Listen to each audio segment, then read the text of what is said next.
Guys, it's Lynn again. So we're going to start with a very basic lesson involving trigonometry.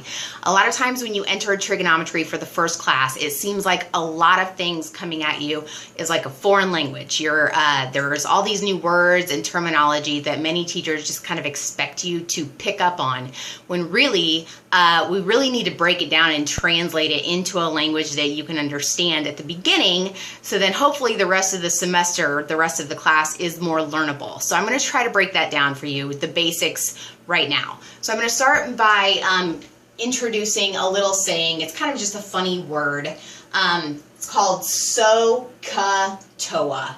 All right, so S-O-H, then C-A-H-T-O-A. This is one of those words or sayings that you might end up writing at the top of your quiz or exam every single time in a trigonometry class, just so you remember it. So what the SOH, CAH, and TOA stand for are the relationships of sine, cosine, and tangent. So the SOH stands for sine. The sine of an angle equals the opposite over the hypotenuse side of that right triangle. Okay? With cosine, you have C, cosine of an angle equals the adjacent over the hypotenuse sides of the triangle. And then finally, TOA stands for tangent of an angle equals the opposite over the adjacent sides of any given right triangle. All right, so first of all, we have to recognize a few things when we're talking about these trig functions of an angle. First of all, these trig functions, sine, cosine, tangent, and they all have partners. Sine goes with cosecant, cosine goes with secant, and tangent goes with cotangent. We'll talk more about those later. But the sine, cosine, and tangent are always married to an angle, okay? They always come with an angle. A sine will never sit alone, okay? It's always sine of theta, or sine of x, or sine of 30 degrees, sine of something. A sine cannot be empty, just like a cosine or a tangent. They are always connected to an angle. They cannot sit alone. That's the first thing you have to understand, all right, with the terminology and the notation. The other thing is the sine, cosine, and tangent, they are really just relationships of two different sides of a given triangle. So let me show you what I mean by that.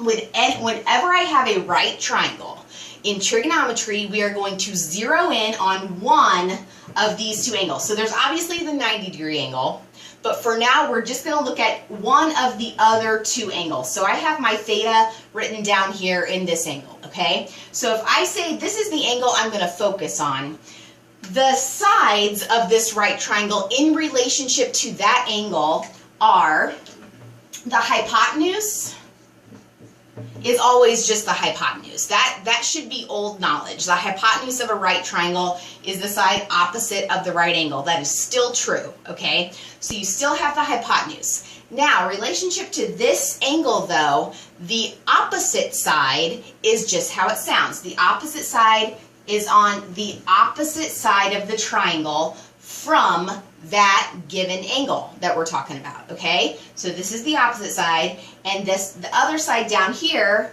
is called the adjacent side. Now, adjacent basically means next to or touching, so the adjacent side is just the other side that's right next to the given angle that we're talking about, other than where the hypotenuse is, all right? So here are your three sides when you're talking about any kind of trig relationship. So let's talk about a triangle that has some numbers on it. So if we have a right triangle that looks like this, and let's say my three sides are 5, 12, and 13, okay? That's a Pythagorean triple. Those still meet the Pythagorean theorem, a squared plus b squared equals c squared. You are still going to use that formula in this class. So let's say I'm going to zero in on this angle now. So this is my focused angle that I care about in this problem. So how I'm going to write these relationships are the sine of my angle theta is going to be opposite over hypotenuse, or OH. Opposite over hypotenuse. Which side is opposite of theta? That's going to be 12 in this case. And then the hypotenuse of this triangle is always going to be 13, just like that, okay? So that's your sine. Sine of theta is 12 over 13. Keep going with cosine. If we have cosine theta, cosine CAH is adjacent over hypotenuse. So again, zeroing in on this angle, the adjacent side will be 5 in this case. Hypotenuse is still 13. So my cosine is 5 over 13. And finally, my tangent is O over A, TOA. So that would be, if this is my angle, that's going to be opposite over adjacent. So my tangent is going to be 12 over 5.